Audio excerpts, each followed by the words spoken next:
अरे भाइयों और बहनों, आज हम बात करेंगे एक ऐसे पत्थर के बारे में जो आसमान में घूम रहा है। इसका नाम है 99942 एपोफिस। क्या अजीब नाम है ना। यह नाम मिस्र के एक राक्षस के नाम पे रखा गया है जो अंधेरे और तबाही का देवता था। अब आप सोच रहे होंगे कि इस पत्थर को ऐसा भयानक नाम क्यों दिया गया। क्योंकि यह पत्थर यानी एस्टेरॉयड एक दिन हमारे पृथ्वी के बहुत पास से गुजरने वाला है। इतना पास कि साइंटिस्ट्स भी थोड़ा घबरा गए थे। लेकिन अभी कोई डेंजर नहीं है, टेंशन मत लो। एपोफिस का नाम सुनते ही एक डरावनी छवि मन में आती है, लेकिन यह नाम इसलिए चुना गया क्योंकि यह एस्टेरॉयड हमारे ग्रह के बहुत करीब से गुजरेगा। वैज्ञानिकों ने इसकी खोज 2004 में की थी और तब से यह उनके अध्ययन का एक महत्वपूर्ण विषय बना हुआ है। मिस्र के पौराणिक कथाओं में एपोफिस एक विशाल सर्प था जो अंधेरे और अराजकता का प्रतीक था। इसी तरह यह एस्टेरॉयड भी एक प्रकार की अराजकता का प्रतीक है, क्योंकि इसकी कक्षा में थोड़ी सी भी गड़बड़ी हमारे लिए खतरा बन सकती है। हालांकि वैज्ञानिकों ने यह सुनिश्चित किया है कि आने वाले दशकों में इसका पृथ्वी से टकराने का कोई खतरा नहीं है। फिर भी यह हमें याद दिलाता है कि हमारा ब्रह्मांड कितना विशाल और अनिश्चित है। 2029 में एपोफिस पृथ्वी के सबसे करीब से गुजरेगा और यह एक अद्भुत खगोलीय घटना होगी। उस समय आप भी इसे देख सकते हैं और यह जान सकते हैं कि हम कितने भाग्यशाली हैं कि हम इस अद्भुत ब्रह्मांड का हिस्सा हैं। तो दोस्तों, अगली बार जब आप आसमान में देखें तो याद रखें कि वहां एक पत्थर है जो हमें याद दिलाता है कि हम कितने छोटे हैं और हमारा ब्रह्मांड कितना बड़ा है। ये जो एपोफिस है, ये एक बहुत ही दिलचस्प और रहस्यमयी एस्टेरॉयड है। इसका नाम प्राचीन मिस्र के अंधकार और विनाश के देवता के नाम पर रखा गया है। ये 13 अप्रैल 2029 को पृथ्वी के बहुत करीब से गुजरने वाला है। यह तारीख खगोल शास्त्रियों के लिए बहुत महत्वपूर्ण है। कितना करीब? सिर्फ 31,000 किलोमीटर दूर। यह दूरी इतनी कम है कि इसे हम अपनी आंखों से भी देख सकते हैं।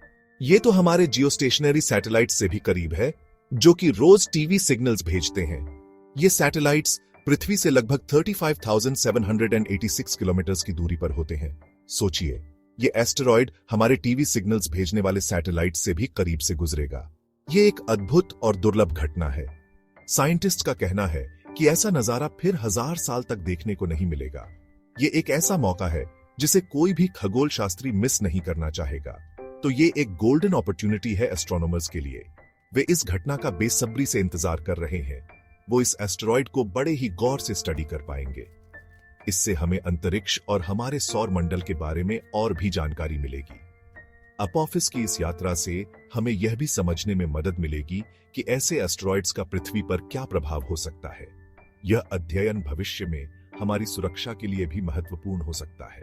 वैज्ञानिक इस अवसर का पूरा फायदा उठाने के लिए तैयार हैं। वे एडवांस टेक्नोलॉजी और उपकरणों का उपयोग करके एपोफिस के बारे में अधिक से अधिक जानकारी जुटाने की कोशिश करेंगे। एपोफिस की सतह की संरचना, उसकी गति और उसकी कक्षा के बारे में जानकारियां हमें अंतरिक्ष के रहस्यों को सुलझाने में मदद करेंगी।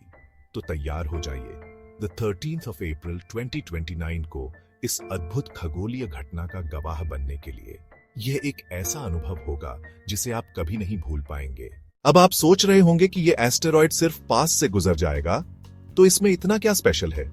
तो सुनिए, यह सिर्फ पास से गुजरने वाला नहीं है, बल्कि पृथ्वी की ग्रेविटी इसको थोड़ा हिलाने वाली है। एक साइंटिस्ट हैं रोनाल्ड बलूज, जिन्होंने इस बात पर रिसर्च की है। उनका कहना है कि पृथ्वी की ग्रेविटी से इस एस्टेरॉयड की सरफेस पे भी असर पड़ेगा। हो सकता है कि इसके चलने की स्पीड बदल जाए या फिर इसकी डायरेक्शन भी बदल जाए। रोनाल्ड बलूज बताते हैं कि यह घटना कितनी महत्वपूर्ण है। उनके अनुसार जब कोई एस्टेरॉयड पृथ्वी के इतने करीब से गुजरता है तो उसकी ट्रेजेक्टरी में बदलाव आना स्वाभाविक है। इस बदलाव को समझने के लिए वैज्ञानिकों ने कई सिमुलेशंस और मॉडल्स बनाए हैं। इन सिमुलेशंस से पता चलता है कि ग्रेविटेशनल पुल के कारण एस्टेरॉयड की स्पीड और डायरेक्शन में बदलाव आ सकता है। इसके अलावा इस ग्रेविटेशनल इंटरैक्शन से एस्टेरॉयड की सरफेस पर भी असर पड़ सकता है, जिससे उसकी संरचना में बदलाव आ सकता है। वैज्ञानिकों का मानना है कि इस तरह की घटनाओं से हमें अंतरिक्ष के बारे में और अधिक जानकारी मिल सकती है। इसलिए जब अगली बार कोई एस्टेरॉयड पृथ्वी के पास से गुजरे तो याद रखें कि यह सिर्फ एक फ्लाई बाय नहीं है, बल्कि एक महत्वपूर्ण वैज्ञानिक घटना भी है। ये एस्टेरॉयड हमें और भी बहुत कुछ सिखा सकता है। साइंटिस्ट्स का कहना है कि ये एस्टेरॉयड बहुत पुराना है और ये हमारे सोलर सिस्टम के बनने के टाइम से ही घूम रहा है। इसके स्टडी से हमें ये समझने में मदद मिलेगी कि हमारा सोलर सिस्टम कैसे बना था। तो ये एक बहुत ही एक्साइटिंग इवेंट होने वाला है और हम सब इसके लिए बहुत उत्सुक हैं।